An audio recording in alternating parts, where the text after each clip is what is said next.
Kenya Barris. He's the guy who created Blackish and Brownish and all that. He did a film. He did a film recently called. Let me guess, Amish. Are there black Amish? I want to see a Blackish Amish is what I want to see.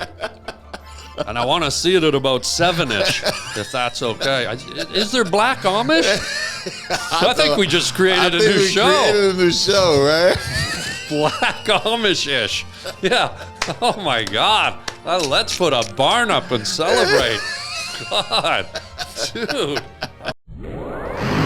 You're riding down the Harland Highway. All right, hold tight on the Harland Highway Show. Harland Williams.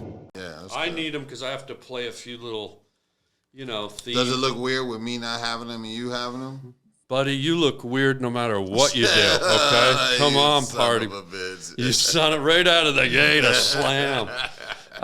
Sit this thing down so we don't want to cover your beautiful face. So should I just... whatever you want. I'll just wear them. Man. What do you think? So we won't look weird. Well, I'll tell you the one bonus to wearing them, you're going to get to hear the theme music. There it is. Dude, are you a theme music guy? I want to hear it. But do you like theme music? I do like theme music. I respect it.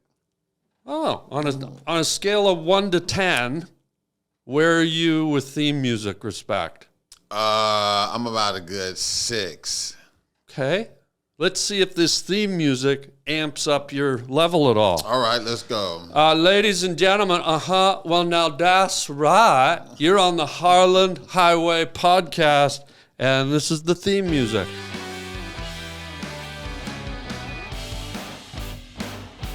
I like it. You do? This is great. Yeah. Are you up over a 6.2 or are you still? This is great. Yeah, this is over way over 6. What would you put this one at? This is about a good 8, about a good 8, 7. Yeah, I like it. Okay, I don't think you can go 8 and then right back down to 7. That's not how we don't go up and immediately drop down, guy. Come on.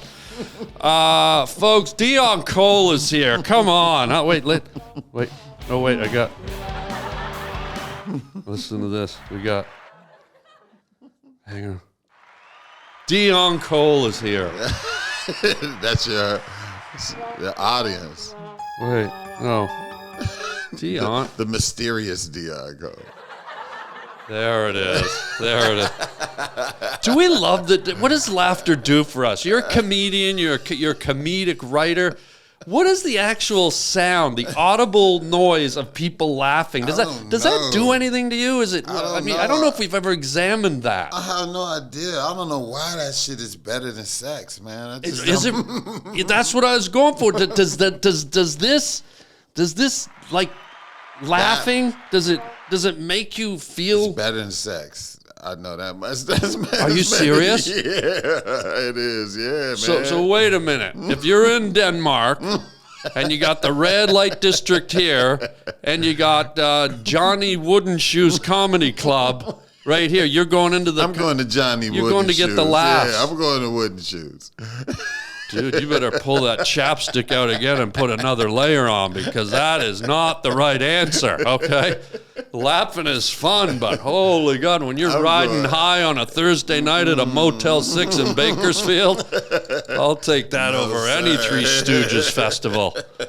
God, good to have you here, buddy. What a treat. Yes, man. Thanks for having me, man. Oh, you kidding? You know, I respect you and love you, man. You've been pioneering this game and... like laid it down and still laying it down and just being amazing and creative and pushing the envelope. And a lot of comics don't do that. They don't push the envelope. And you've always been a guy to do that. And Thank you. I admire and tip my hat to anyone who does that. You know, people tend to get like caught up in like not just making people laugh, but they think people need to laugh a certain way. But you've mastered people just laughing. Like, it don't matter how you laugh, it's you laughing. You know what I mean? Yeah. It's not like a certain way that you should laugh or a certain thing that you should laugh at. What I like to do on stage is something that you do too as well, which is, it's funny sometimes, just not even being funny. You know what I mean? It's just like just sitting in a pocket and just, you know, not doing nothing. Like, it's funny. Like, it's funny not even trying sometimes. It's funny. And you mastered that so much, and it's always been something that I admired, and I try to do the same with my sets as well. So, man, it's an honor thank you, being here Deon. with you, Dude, man. thank you. I'll be honest, I've never heard anyone analyze or break down what I do like that, and it's funny to hear it, because in my head, you're kind of saying what I sort of do. I try to find funny where it's not necessarily funny. Exactly. And it's more like an energy and a vibe. And I still love cleverly crafted jokes and words. But I think, to your point, that there's this laughter can be just standing there and somehow making them laugh. You know?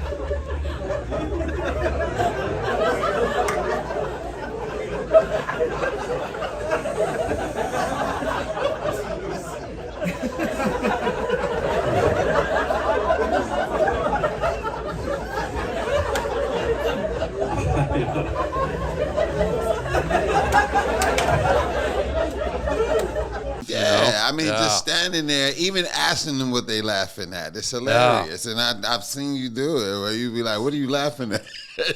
And it's funny to even ask somebody that at a comedy club. And it's like, it don't necessarily have to be a written, complicated thing. You know? Just simple things that a comic can do that you do very well is you know, what separates you. Yeah. Buddy, I got to tell you right now, I've never in my whole life felt like a freshly popped piece of toast, but the way you're buttering me, I like it. I like the feel. And I might just put another loaf on the table. Dude, thank you. That's so very complimentary. I didn't expect that. Thank you, Deon. No, you very won, nice. You won very nice. Watch. You won that people need to watch. Oh, gee. I'm being Thank for real. you. I'm telling you, Thank like, you. I don't even like do a gang of podcasters. I just don't. It's just certain people that I like to I'll do their podcasts or whatever, and like, you just one of them, man. Like, every time I see you, Come on, for real. I'm not Thank even you. lying, Yeah, man. You one of those guys, like, for real. I'm very, very honored by your words. Thank you. Yeah. That's very, very, very nice. I appreciate that. Thank you, Deon. Now, you are not only a stand-up comedian, but you're a well-established writer. And one of the places you were a writer, and I think you had a really good time, I saw you there a few times, was Conan O'Brien's show. Yeah, absolutely. Did you love it? And before you answer, did you love it? Just tell me, how did you get in the door at Conan? Because that's probably a pretty coveted, like Louis C.K. and people like that were writers there at one point. How did you get in the door at that? So I did a showcase at Aspen Comedy Festival. Remember they used to do that in the HBO? Up in the mountains. Yeah, in the mountains, right? So I did the comedy festival, and I was on the showcase with like Aziz and a whole bunch of people, man, and we was all like performing, and I think Aziz won, and I was following him, and one of the guys that was there, this guy named J.P. Buck, he remembered me for coming after him and you know, performing whatever. So when Conan left New York and he came to L.A., JP began to work for Conan, and he started thinking about me, and he was like, man, it'd be cool if you come over here and do a set on the Tonight Show. And I was like, man, hell yeah, I'm a big fan of Conan, like, and the Tonight Show. Yeah, was that your first time on the Tonight Show? Yeah, first time ever. Like, I was like, oh man, this is great. And so I went and I performed, and after that, when I got off stage, Conan came to my dressing room, and he started talking to me about parking spaces. Like, he just was like, did I get a good park? And what the hell? What, did he think you were the valet? I was just on your show, asshole. Park your own car. Parking spaces. And he's just talking about some random shit. Like, it had nothing to do with the set. It just is like, did you get a good park? Everybody took care of you? And you know, usually when I park in this parking lot, he just went through this whole thing about him parking over there. And I just was like, oh, okay. And we just talked about that shit for a little bit, and then he left. And then 2 weeks later, my manager hit me and was like, "Yo, he wants you to write for him." And I was like, "What?" Why did your manager have to hit you? Why couldn't he just tell you? like, call me. Okay, Call yeah. me, call me Tough and tell fucking me. manager. Hey, you got a writing job. Drop kick to the throat.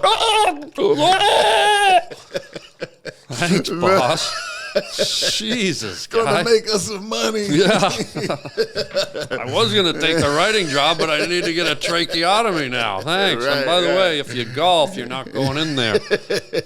So that's exciting. That's sort of random, dude. Yeah, random. That's like really random. Yeah, but I heard that later on, years and years later on, Yeah. I heard that that's the kind of guy he is. Like Conan ain't the kind of guy to sit back and does. I mean, you know Conan very well. Yeah. Conan's not the kind of guy who, goes through all the BS. He goes off energy and vibes. If he feels you, then cool. It's like Andy Richter. Like he looked for all kind of co-hosts and interviewed them and everything. And the story that I heard is that he was on the elevator and Andy was on there and they just was talking about an audition that Andy had, and he was just talking to him on the elevator. And then That's how they met? Yeah, that's what I heard. That was the story that I heard, and he hired him. Pervy. I mean, when you meet a chubby guy on an elevator, it ain't about giving him a writing job. You want some mayonnaise, some relish, and a Motel 6 waterbed. I mean, Conan, what's up, dog? Wow. Conan's wild, man. No, but they hit it off. And that's wild. So he's not the type of guy that goes through a lot of whatever. He cuts to the chase. He feels what he feels you out, and he feels your energy and all that, and then go from there. And did you love the experience? Did it take you a little while to assimilate, or were you like just in and this is my jam? I feel like boom, let's go. Hell no, I wasn't like that. It took me a while, long time. It took me like months to like, kind of like, well, at least a couple months. It took me to like catch the rhythm or whatever, because these guys was writing bits like this. That like, fast? They was machines. It was They an would come oil. out, just boom, boom, and they'd come up 3-4 bits a day, just each writer would, and just Were those all the writers he brought with him from New York that have been with him for a long time? And then he hired that's some why. of them from LA too, Yeah. but a lot of them came from New York, so it was a well-oiled machine. This thing was moving, Greasy. You put your hand in there, you get your fingers chopped off. Holy this thing is shit. moving, man. You think he would have been smart and hired a bunch of quadriplegics? Yeah, right. This thing was moving. Did you lose your fingers in there? Not me. Lost them in Nam. Fuck you, O'Brien. Hire me. Yeah. Hey, hire me. The name's Nubs. I can't hold a pencil, but I can tell you a good joke. Right? It's all upstairs. Yeah, it's all Brian. here. Yeah. Oh, that's so good. But then once once you sort of found your groove, did you really love it? Did it feel like home? Yeah, once I found my groove, when I found my groove, I was like, okay, this is cool now. Yeah. Because at first I was like, moments from leaving, because I just was really? like, yeah, because I just didn't feel like I fit in. You were the new kid at the new school, and it wasn't it wasn't even just then. It wasn't even just being there. It was the fact that I'm a stand-up comic, so I was used to going to bed at 5 a.m. being out all night, and now with this job, you got to be at work at 7. Yeah, you know what I mean. It's So I was like, look, this ain't even me. I ain't even used to doing this. Yeah, this was a whole new pony show. A whole new pony show, and I was like, nah, I think I really want to do this anymore. Wow. Yeah, so I was. So I was how on my close way out. were you? Like, were you like a week? I was really? I was like a week away. And what made the turn? What stopped you? I stopped caring. Like I did. Really? I was really and how long had she worked there? So Karen, I stopped her from no. So I just instead of like really trying to learn the system, I just knew that I couldn't do it, and there was no room for me like that. So I just basically just fell back and was like, I'm good. Like I'm real good. And so at this point, I'm no longer. doing research and trying to find funny articles, and I'm not doing none of that. You know what you're So doing, now- if I can interject? Right. You're letting that energy flow come from a source that isn't traditional. And exactly what you said off the top. And that's exactly what was happening, because Wow. now I'm becoming me. Yes. And I'm not trying to fit in and write. So now I'm not Beautiful. doing everything that they want me to do. I'm not doing anything because I know I'm leaving. Yeah. So now I'm just doing me, hanging out. I'll pitch something. If they don't want it, fine. I'll go get on the internet and buy some clothes and shit. Or, whatever. Did you buy that shirt? No, I didn't buy this shirt. Show them your shirt. It says staff. And I told him he should wear that at his funeral, but it says stiff. Or if you're making love, whichever. Anyway, stiff. I am stiff.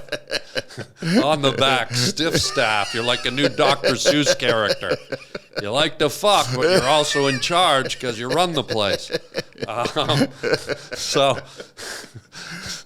that's good. I mean, it's so interesting because you were kind of put in a place where there was a structure, and you had to do what me and you do on stage that you alluded to. You follow your comedy instinct. Yeah, like at this point, I was like, all right, I'm good. And so now when they pitch things, I just didn't care at this point.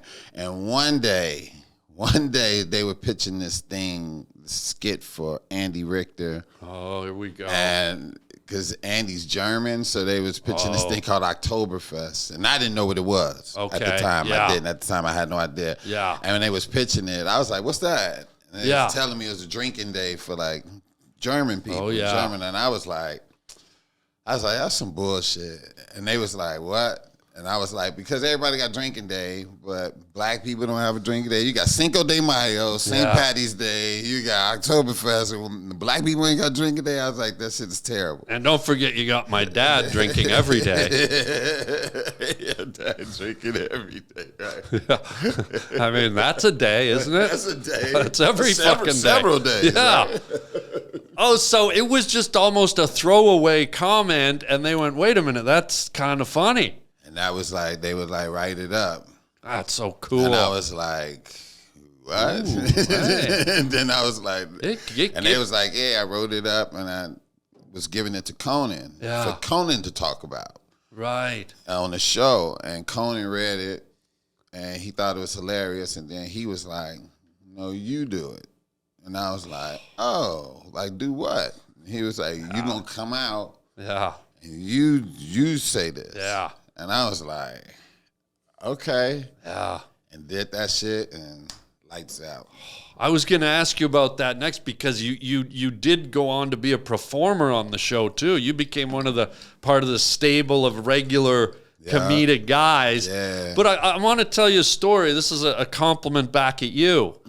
There was always a certain pedigree to the guys that got to come out and perform because you'd see them doing a comedic bit, but you knew they weren't just there as actors. They had earned their chops.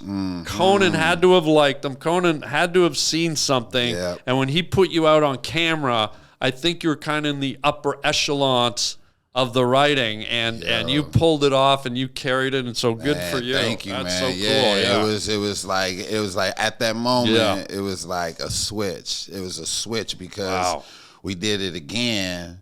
It was something else that happened, and I commented on it, and it was like, write that up. And then after that, I think TV Guide put something like, yo, like they made mention of us doing these bits. And then after that, it was like lights out after that. And so we just kept doing them and doing them. And it was now, instead of me like writing to their format, it became a format that I had that almost your own type of format that everyone had to write about. Like, that's sort of cool. It was super cool because now it's like, okay, instead of going, wait a minute, it was like, okay, so what you think we should do? So they're coming to you. Yeah. You were sort of large and in charge. Not that. No, I wasn't large in charge. No, I don't mean over the whole thing, but of your niche. Of my niche, exactly. Yeah, and it was like this thing where it was like, okay, well, yeah, we can definitely. That's so cool. What an honor. Yeah, it was crazy. It was crazy. I love that it's sort of how you sort of fell into it too. Yeah. That's the beauty of following your comedy spirit and just trusting in it. And that's the way, because I do acting too, and I learned that with auditioning. I used to go in and be like, "Hi, Jim, how are you? Where are you going? To get the milk? Let me get the door." And then I just went in and was like, "Hey, man, where you going? Yeah. Where you going to get the milk? I won't get the milk. It's probably sour." Like, I learned to just rely on my comedic instincts and like sort of half throw the script away. Yeah, absolutely. Because it's just more rewarding if you don't get the gig, you walk away and you go, at least I did something that leaves me some dignity. Exactly. And B, you also kind of, you want to inject your own thing into it, and you just don't want to hand in something that's so sterilized, you know? And a lot of these casting directors and producers and whoever, they sometimes they tend to go for the safe person, because they want to keep their job and they want to keep their parking space and all this other stuff. But there's that parking space again.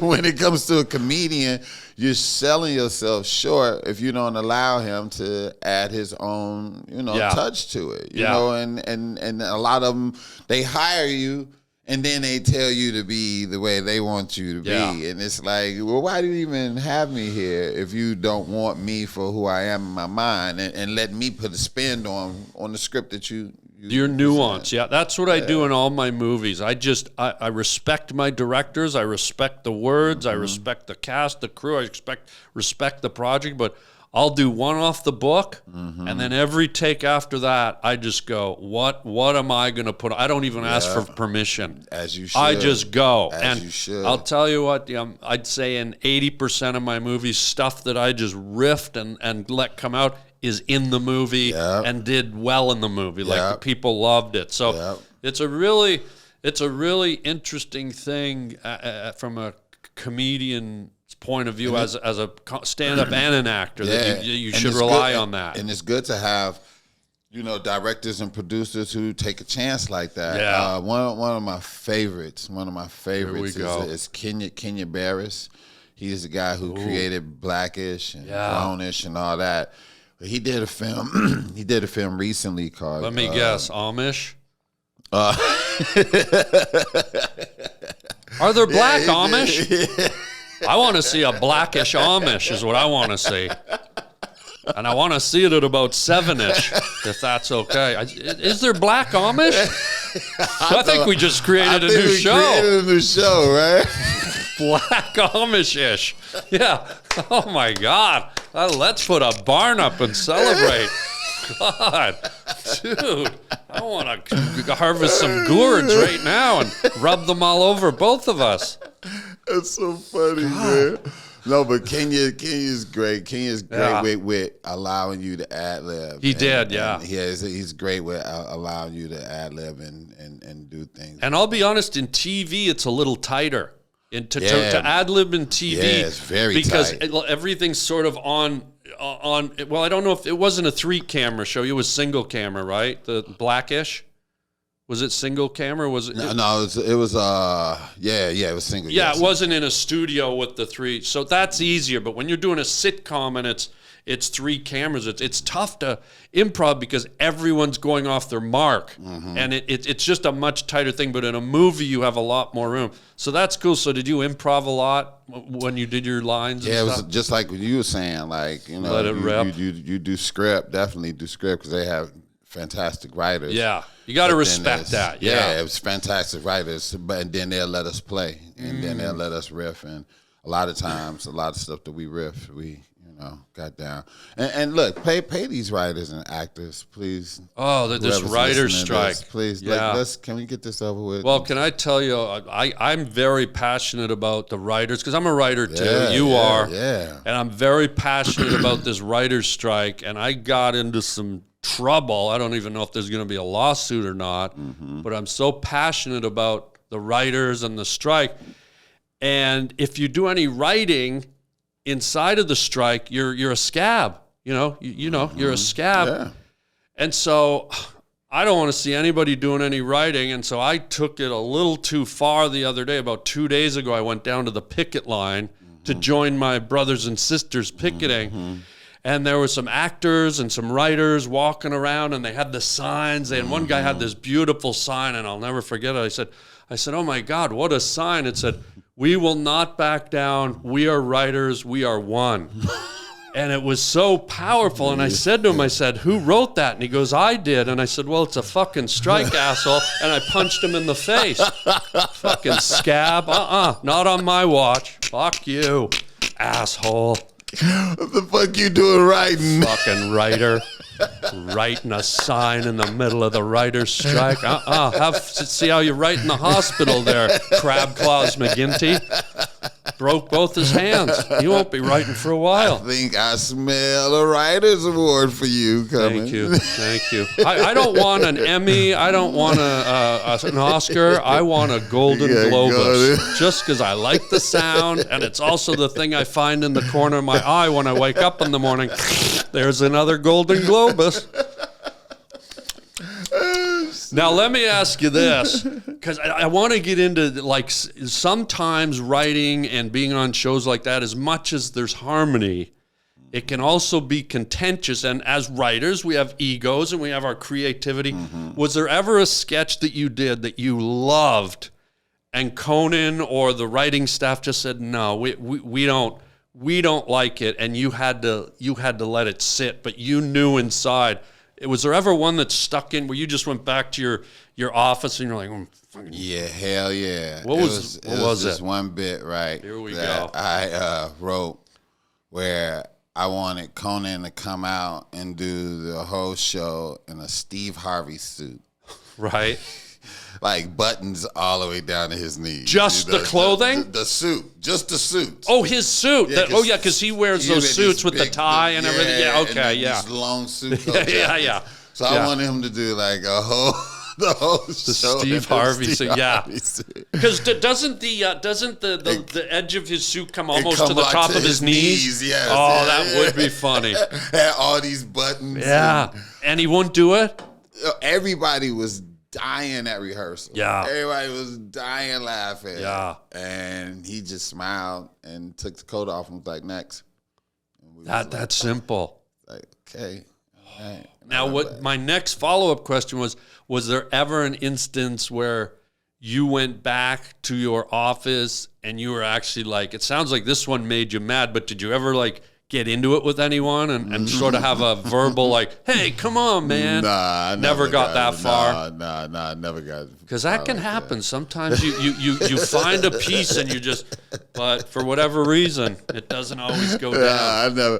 I never was like married to stuff. I just always wanted to be heard. And and a lot in the beginning, I wasn't heard a lot. So after that, we was cool.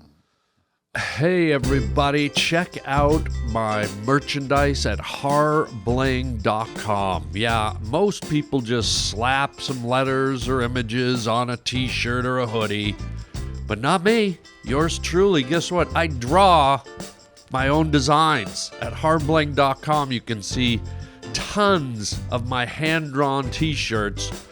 You can either buy the original or you can buy a print.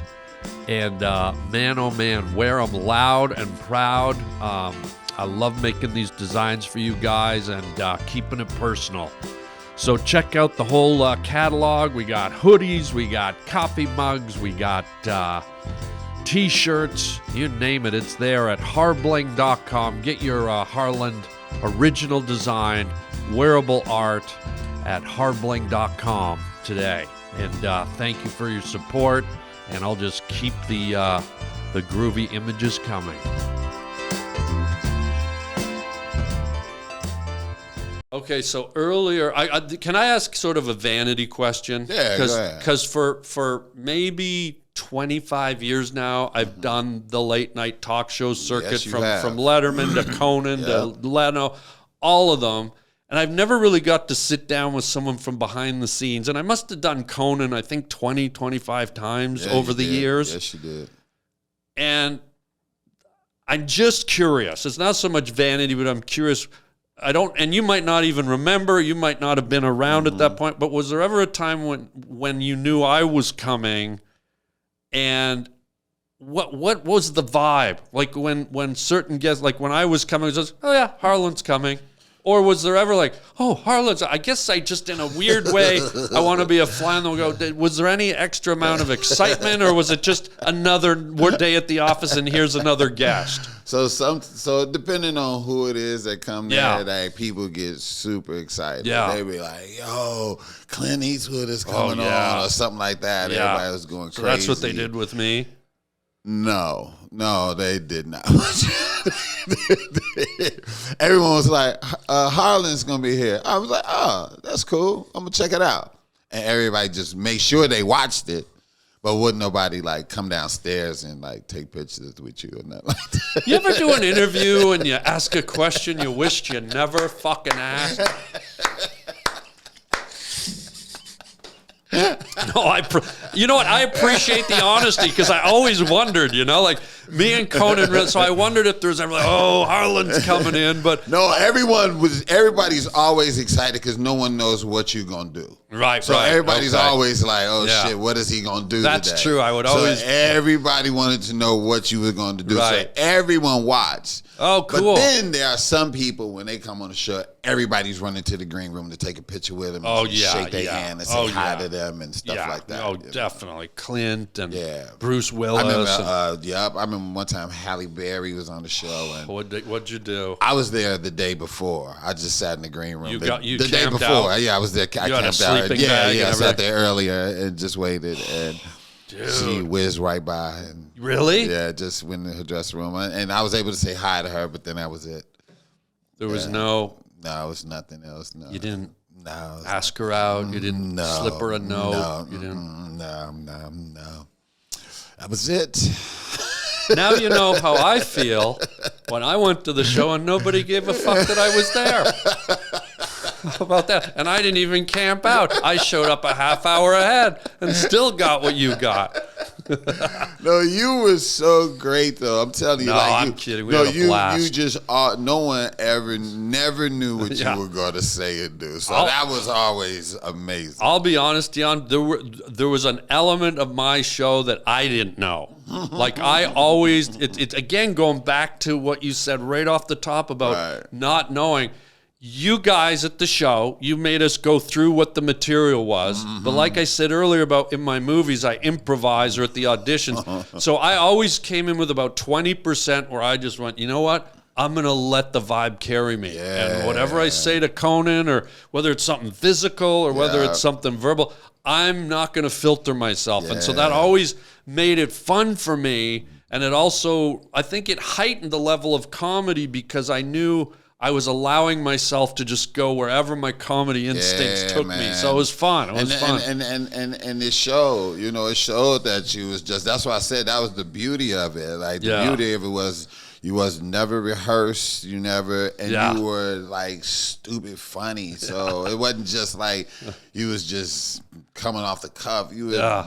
People trusted you to come with it, and that's and you true. Always did. That's the key word. I felt like with these late night talk shows, you sort of had to find a level of trust where they knew that you were going to bring it. They knew that if you went off, you could find your way back. You could, because it's a tricky thing. Like I realized that stand up is one craft. And doing stand-up on a late-night talk show is one skill. Yes, it is. And then sitting down and doing panel is a whole nother skill set. And the first probably 5 times I did Conan, it was awkward when we sat and talked. Like the early days in New York, I even told my manager, why do I do that show anymore? It never really goes well. Like I stopped wanting to do it. And they kept calling. And I said, so it's amazing what you said. I said, I think the 5th or 6th time, I just, exactly what you said, I went, you know what, I don't fucking care. Yeah. And I went out and I sat down, and just like you said, it clicked, and me and Conan, and that was it. Every single show after that, we just flew. Absolutely, man. It's letting go of what you're supposed to do and be who you are. Yeah. And I tell people that a lot of times too. I'm like, when you go out in the world, especially performing or doing comedy or acting or whatever you're doing. Don't forget to take that person in the mirror with you. People never take that person in the mirror with them. They go out and be what everybody wants them to be, and they leave that person in the mirror at home. But that person in the mirror is going to be the one that separates you from other people. Wow. People always leave them. Not Michael Jackson. Not Michael Jackson. Not Michael Jackson. That's why he was Michael Jackson. He would look at the man in the mirror. He took him everywhere, right? He had mirrors everywhere. And he would look at that man in the mirror, and he'd just go, "You ever got in this car? You're special. His car has mirrors. Is it really? Yeah, like the whole. I'm just bullshitting. I don't know. Oh, shit. Holy fuck, because I don't want to be going down the 405 and seeing that guy doing his hair in the bumper. He's got mirrors everywhere. What's the stupidest thing, and I love hearing stories like this, what's the stupidest thing you ever did as a kid? Like, is there something really like dumb that you did that like got you in trouble or almost caused bodily harm or embarrassed your family? Or as a kid, is there something just nutty that you like? Crazy that I did. Because we all did. Every kid like did something really monumentally stupid. I remember one time me and my mother was on this bus, and my mother had this coat on with this like really matted, horrible fur. It was like around her collar, and I was very loud, and I kept asking her, "Is this real fur? Is this real fur? Is this real?"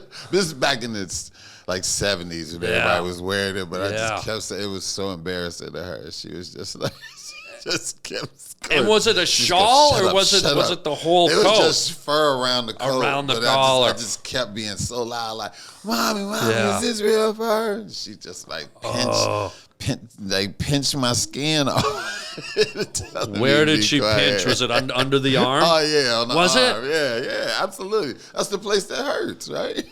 Dude, I used to go to boarding school when I was a kid, and our teachers, this was back when teachers were allowed to physically harm the kids. And we had this one teacher that if he caught you, he would just in front of the hole, he'd just walk up, grab that meat, and just stare at the kids and just turn it. And if the kids squealed or make a noise, he'd backhand them like it was like, it wasn't Pepperidge Farm, I'll tell you that. This is more like a Pillsbury Doughboys house of fucking yeast horrors. Holy fuck. By the way, have you ever been in a bouncy house with Helen Keller? No, I have not. You will. Too soon, guy. Too soon. Do you think she'd go in a bouncy house? I mean, why not? Have a little fun, blindy. Was she blind or deaf? I don't know. We don't care. If she's in a bouncy house, who can even see? All right, so I want to talk about showers. Okay? Okay, all right. Because I know at one point you said that showers in hotels are racist, and that's quite a statement. And we got to talk about this. How in the name of peanut butter and jelly sandwiches on Dolly Parton's lap are showers in a hotel? It's the overhead ones, right? Overhead. Yeah, talk to me, guy. Everybody don't. Black people don't use that overhead like Why? that. Cause why not? Because it fucks with our hair and shit. You just let me pick where I want the water to go. Don't designate where the fuck my water goes. Wait, you don't want it on your hair, or you want it on your hair when you decide? When I decide. Because maybe, how about if I don't even want, how about if I don't even really want to wash my hair just right now? I just want to hurry up, take a shower, and leave because it takes too long for my hair to dry. So what do you do? Yeah, and then so you just got to like jump in and out the water. You just stick your specific body parts in? Out of the ceiling shit, yeah. That is racist. That is so racist. I'll tell you a funny story. I was in a hotel, and I don't know if they didn't clean it. You know, it wasn't the nicest hotel. And like there was a spider up in the corner, saw a few roaches. But this is a true story. I'm in a hotel. I pull down the sheets. You know, sometimes you get a hair on the sheets or on the pillow. Okay, so I pulled down the sheets. I don't have a lot of experience with a black person's hair. Okay. I've never had a black girlfriend. Okay. I've never run my hand through it. I've never really examined. You know, you're not going to walk up to her. Can I look at your scalp, sir? Yeah. So I know what it is. I know that I felt the texture, but I've never looked at it up close. I look on the sheet. And I see this little tiny curly thing. It looks like a little shock absorber, like a little tiny black shot. And I go, what the hell is that? And I pick it up. And I was fascinated. It was a black person's piece of hair, right? And it looked like a little shock absorber. And then I looked around and there was some more. And I thought, fuck, this is all kind of, it's got bounce to it. So you know what I did? I fucking caught that spider. I retrofitted it. I put one of those little coily hairs on each leg, and that fucker bounced and caught every roach in my room. Thank you very much. I'm a problem solver. You are an asshole. Right? Right? It's cool. I love the texture. It's just like bouncy. And are white people really like fascinated with black hair like that? I am, because I'm an artist, so I love textures. I love. But when you don't have access to something, like have you ever stroked a Japanese person's head? No. Have you ever in your life, just through organic means, had an opportunity to No. right? What? Neither have I. I've mostly dated white people, and I've touched white people's head. I've never touched, well, maybe I touched a Japanese girl's hair once. But that's when I was a hairstylist back in the 70s. But... You know, no, listen, I love it. White people, I think they're obsessed with that shit. Like they'll look at your hair and just be looking at it, and they know that they can't touch it, but they'll just look at it, and they just look and look and look, and it's just like, what's wrong? Like, what's the problem? I think it's just look. You're looking at my hair right now.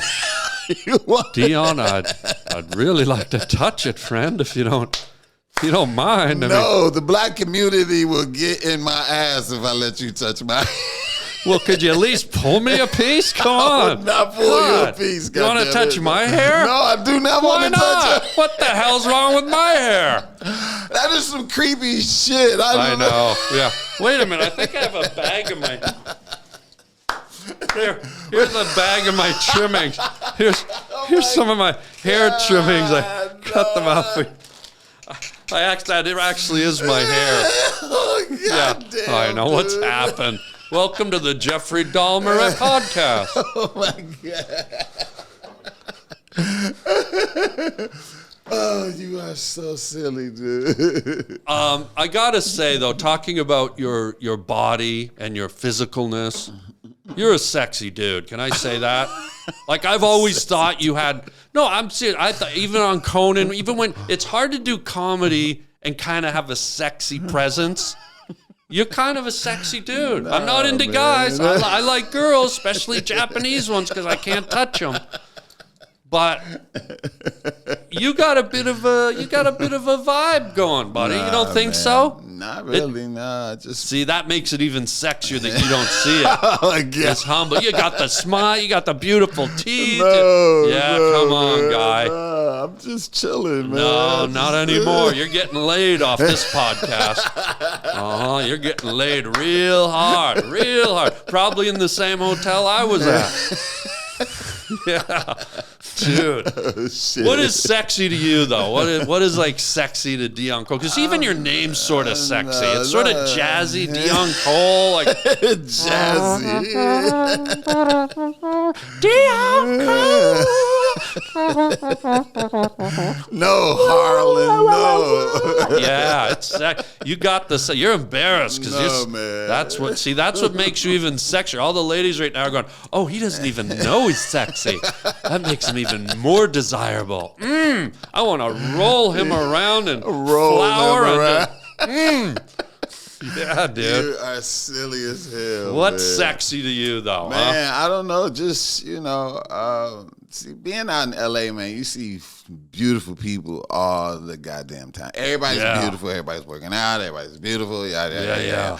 It gets to a point where you get past all that beautiful shit. And it's just, if you catch a vibe with somebody and, just talking about some shit that y'all both agree upon, that's to me, that's like some sexy shit. It ain't the way somebody look, because I see that shit every goddamn day out here in Hollywood. Yeah. Like you see somebody fight, you be like, oh, she is the most beautiful person in the world. Yeah. You look to the left and you go, oh no, she's so beautiful. Yeah. The beauty don't stop. It's gonna keep coming. It's gonna keep being beautiful people. So you gotta look past that. And to me, sexiness is just somebody who just sit back and just vibe with you. So it's not the looks, it's the vibe. Yeah, it's like how a person acts. So case in point, you're sitting at IHOP. Okay. You're by yourself. You got a stack. It's Sunday. It's the never-ending Sunday stack.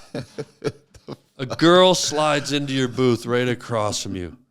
Yellow gopher teeth, crippling arthritis, so much psoriasis it looks like two pizzas fell on top of each other and dry humped all night.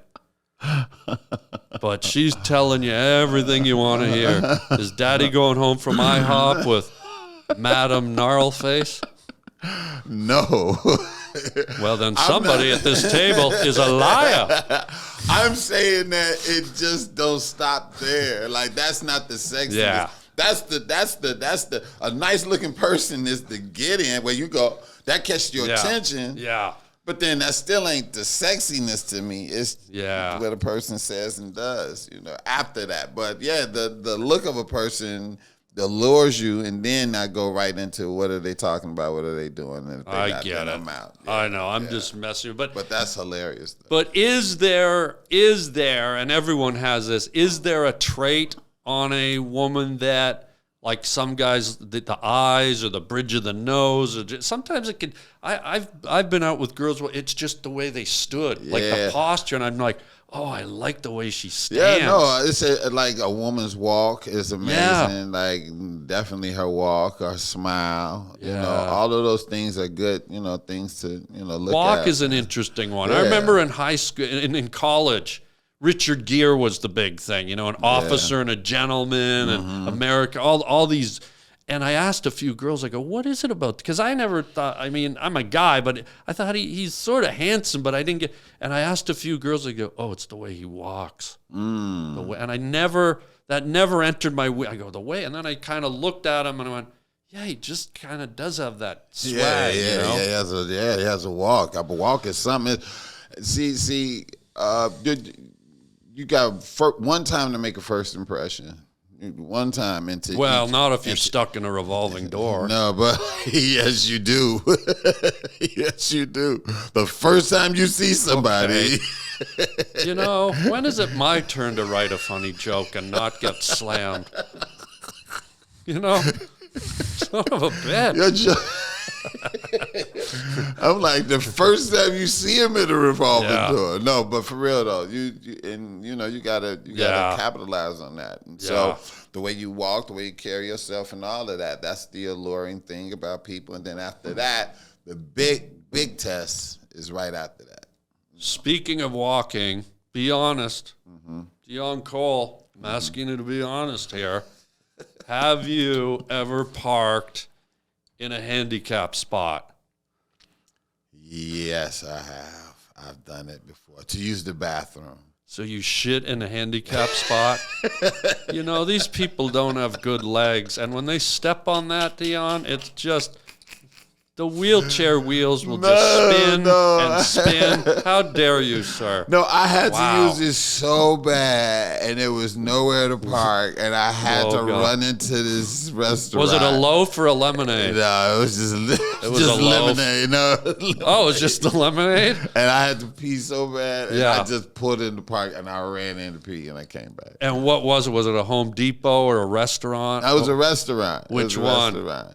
I don't even know the name of that spot, man. It was in Chicago. Well, when you got to go so bad, the eyes just get blurry, right? You're like a rabid bear. I got to urinate. I just see the restaurant. I pulled over and I was like, oh, it's no parks. I just pulled in a handicap. Dude, that could have potentially been a $350 piss. It could have been. And did anyone confront you at any point? No, I came right back, jumped in my car, and left. So you probably could have done a number 2. I was in and out. I made sure I was in and out because I did not want to get a ticket. Have you ever been in a wheelchair? No. Well, yeah. You know what? Recently, I was in a wheelchair. I had a fractured foot, fractured toe. How? Yeah, I kicked it on the curb. And gingerly kicked it on the curb and it fractured. So someone left a gingerbread man on the curb? Yes, it was a gingerbread man and I kicked it. Oh, boy. He kicked back. Oh, yeah. Get out of here, bastard. Go piss at the Olive Garden. Gingy. Oh, wow, that sucks. So how long were you in a wheelchair? So I wasn't like every day like that. Like in airports, I had to be in wheelchairs because it took me too long to walk. So I was using. Here we like go. I've been wondering about those people when you check in. Oh, I have to go first. I need a wheelchair. Yeah. Tripped on a curb. Yeah, that's what I thought. Stubbed your toe on the bed. Yeah, get down that ramp there. No, it still takes me a long time to get to the gate. It really does. What do you mean? My foot, because my foot. This just happened. Oh, it's still. Yeah, it's still. Oh no. Yeah, it's still messed up. Yeah. What? Like, did you fracture your toe or your? Yeah, I fractured my big toe, my big right toe. Yeah, I fractured it. So yeah, still, but I just don't have to wear the boot no more like I used to, and so therefore I can walk a little faster. But I'm still not 100% at all. Stubbing your toe is the worst because I always wondered this. I wonder what Jesus yells when he stubs his toe. If he stubs his toe and goes, "Me."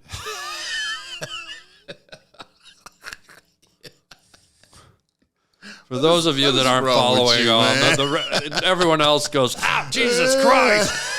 You know, some of these people don't get this stuff. Me and you do. We've been on Conan. You got it immediately, but some of them, look at some of these. They don't get it. I hope they step in your poo at a wheelchair fucking parking spot. How about that? Hilarious, yeah.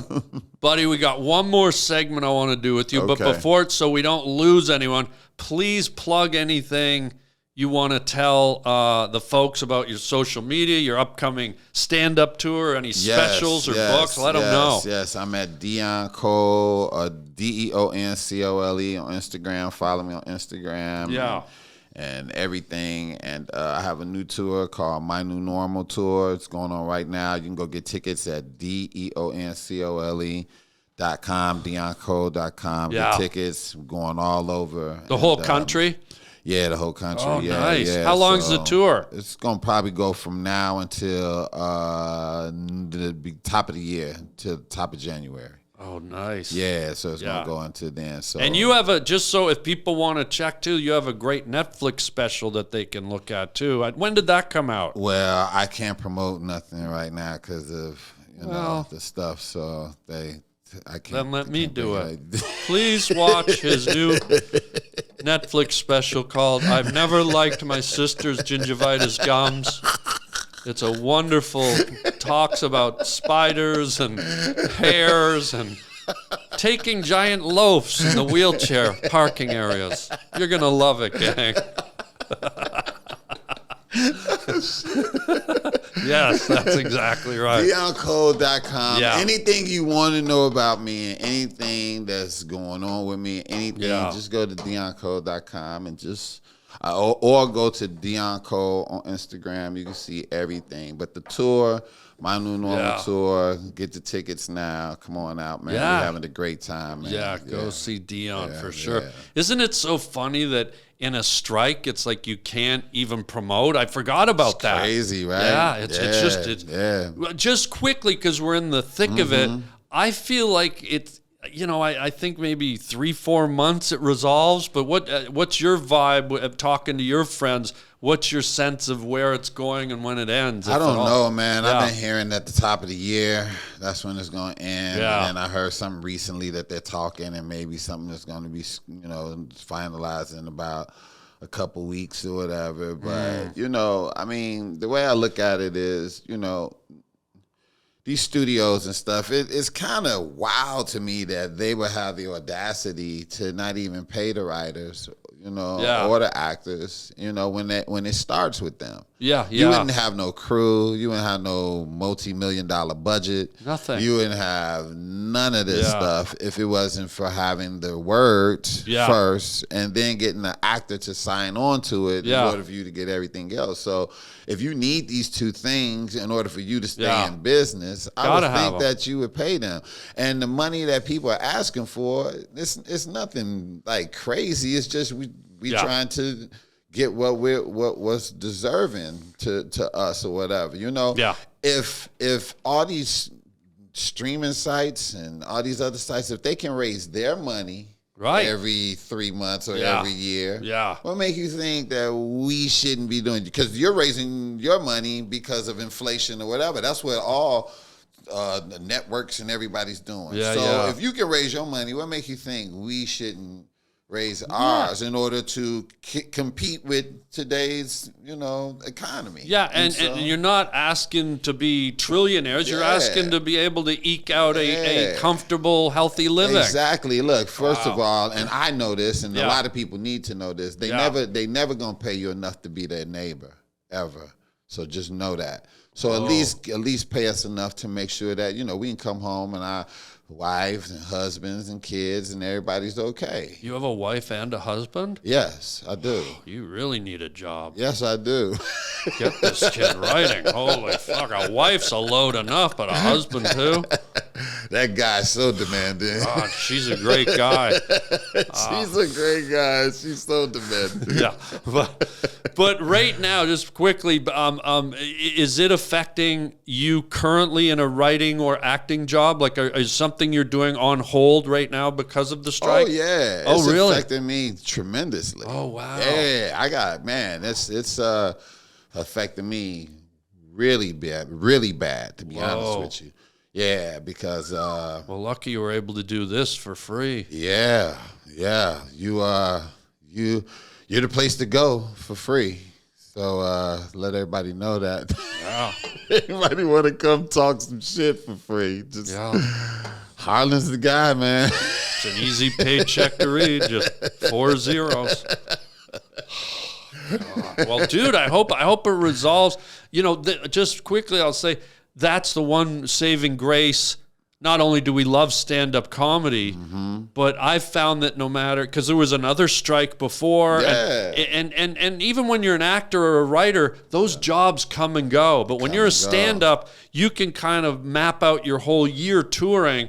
And thank God for the ability to have stand-up to sustain what we do and then do the other stuff when that ship comes in. Yes, and that's why what a blessing. It's a blessing. That's why you will always see in any of my credits or anything that you ever see, it's going to say comedian first. Oh, interesting. Then it says everything else. Smart. Because that's exactly what I am. Yeah. And I wouldn't even have all this other stuff if it wasn't for this. That's right. And it bothers me when I see people turn their back on comedy and then go do all these other things. And then when these things, when they're tired of you, then they come back to comedy. And it's like, yo, you missed out. You know what I mean? You missed out. There's a whole new generation of people. Yeah. Because every 4 years, there's a new generation. There's a resurgent of people and stuff that comes every 4 years. Because you got to look at it. 4 years is very important. It's a presidential term. Okay. It's graduation from high school, and grammar school, college. Everything's 4 years. That's 4 true. years is a resurgence. So therefore, if you leave for 4 years to go act and do whatever, and you try to come back to comedy, it ain't gonna work because there is a resurgence that happened, and you wasn't a part of it because you turned your back on something that made you in order to go do something else, and then that didn't want you. And then you come back to this, and this isn't there for you the way that you wanted it to. Yeah, I find for myself personally that I'm almost feel like I'm a traitor if I let stand-up go for so long, because it was my first It's your thing. first love. It's your first thing. It's the spirit animal that's in you. And I always sort of, my analogy was stand-up is my spine. Yep. And all the acting or the voiceover or the whatever else you do, they're the ribs that come off it, but that spine is the constant. And that's how I see it. Absolutely. And you got to look at yourself as a comic with everything that you do. You know, Chris Rock said that one time. He said, you're a comedian before you anything. He was like, before you a man, before you're a father, before you're an American, before anything, your race, whatever, you're a comic first, because when you think like that you're a comedian first, then that dictates how you become all these other things. Interesting. You become all these things because you're a comedian, and you tackle being a father and everything a certain kind of way because you are a comic. That's sort of powerful, Yeah, absolutely. Glad I thought of it. Yeah, I'm glad you thought of it too, man. Thank you so Thank much you. for You're being welcome. a genius. You're welcome. Yeah. Just not right. You are so silly, dude.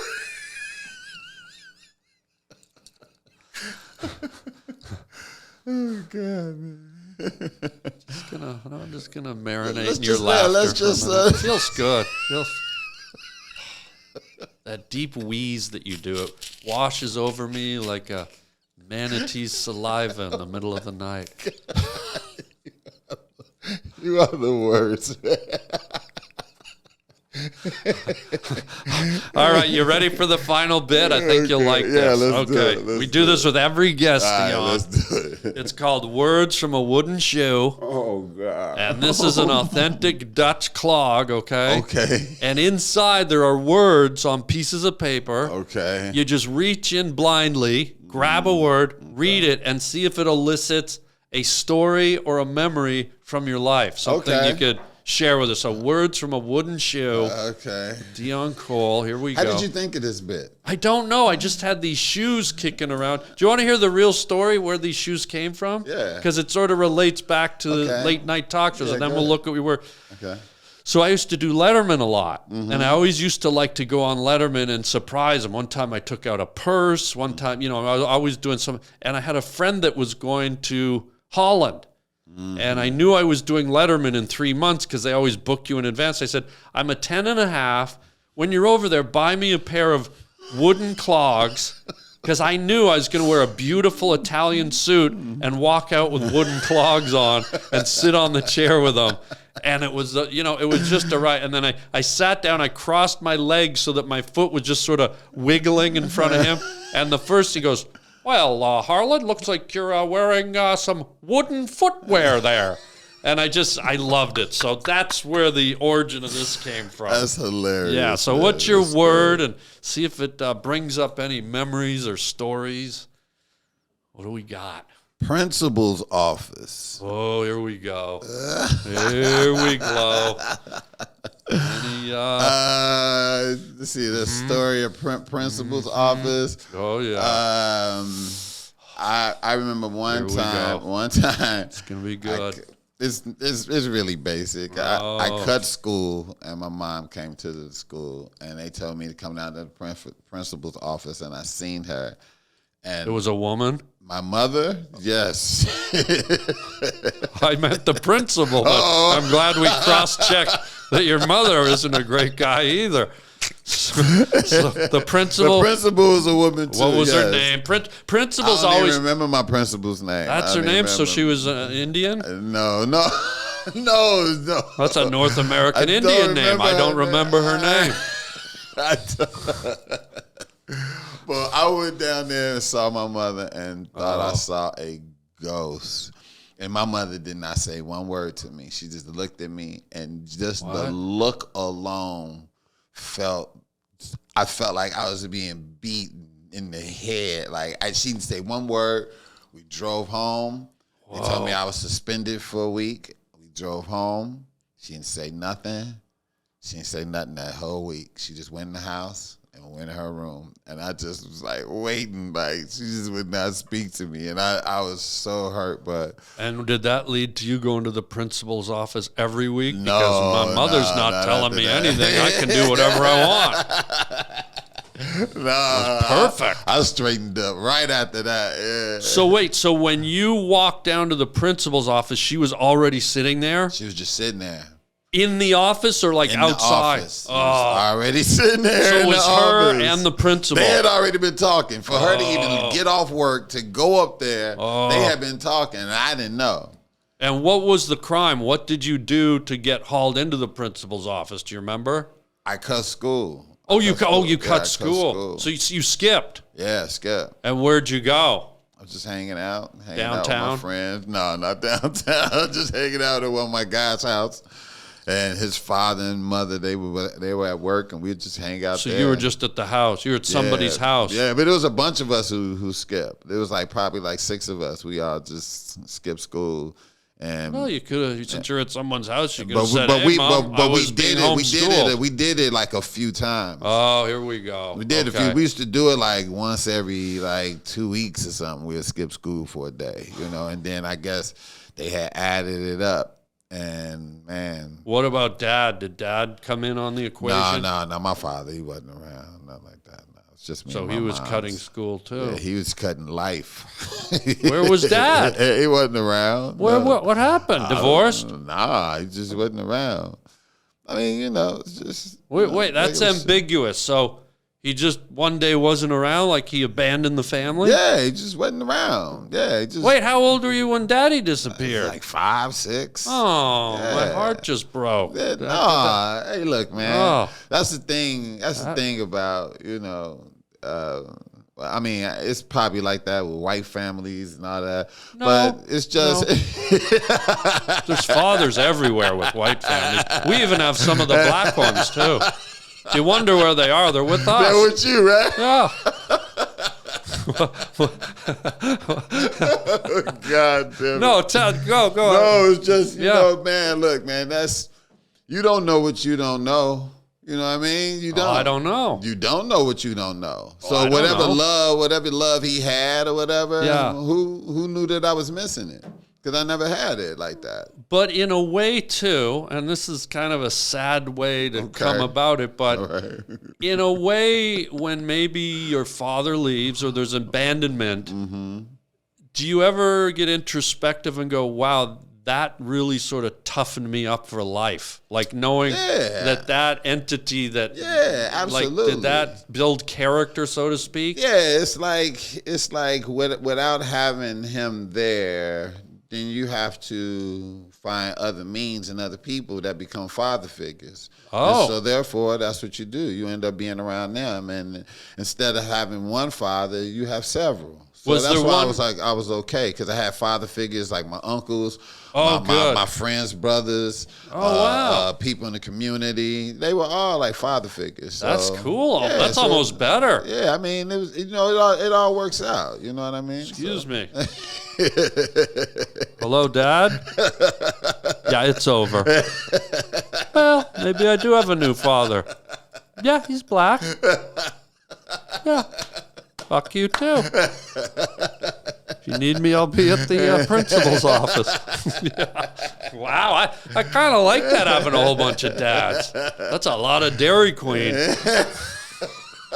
You are stupid, Dude, yo. I know, really stupid. There are no Dairy Queens in the hood. Wait, you grew up in the hood? There ain't no Dairy Queens in the hood. You grew up in the hood. Where? Yeah, What in hood? Chicago, the south side of Chicago. Wasn't no goddamn What do you mean Dairy there's no Queens. Dairy Queen? Even the hooders want Dairy Ain't no Queen. goddamn Dairy Queens in the hood. Why not?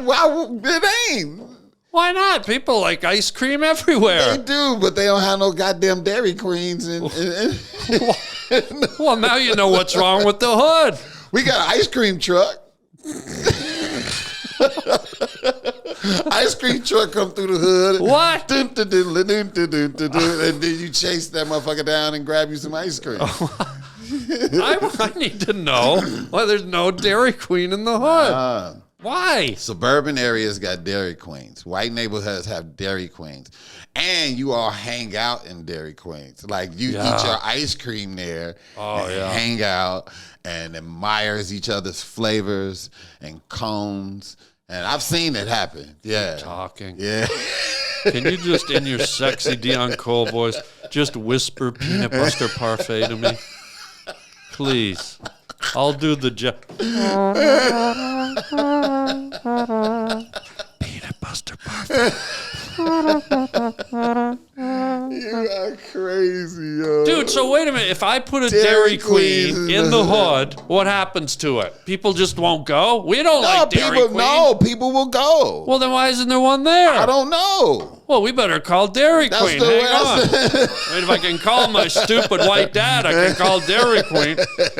Hello, Dairy Queen? It's almost like they don't think that they're going to get business. It's like, you're going to get business. Hold on, I'm on the phone with Dairy Queen. Yeah. Yeah, I want to put up a franchise. Yeah, I got the money. Uh-huh. Okay, we're good. Where? The hood. Hello? Hello? They hung up. What the fuck? No Dairy Queens in the hood. That man. breaks my heart more than your dad leaving. Fuck me.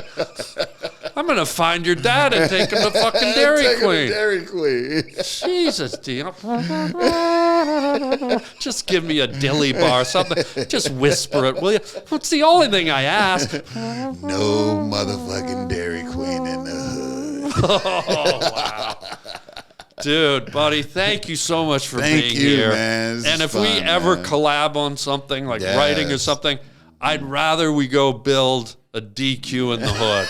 DQH, all right? Me and you. That's the name of our movie. There it is.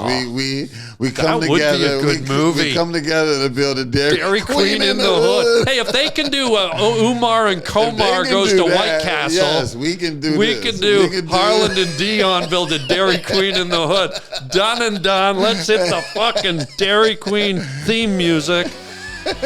What a pleasure, buddy. Thank you for being here. What a pleasure. Give me a potato. It's harvest season.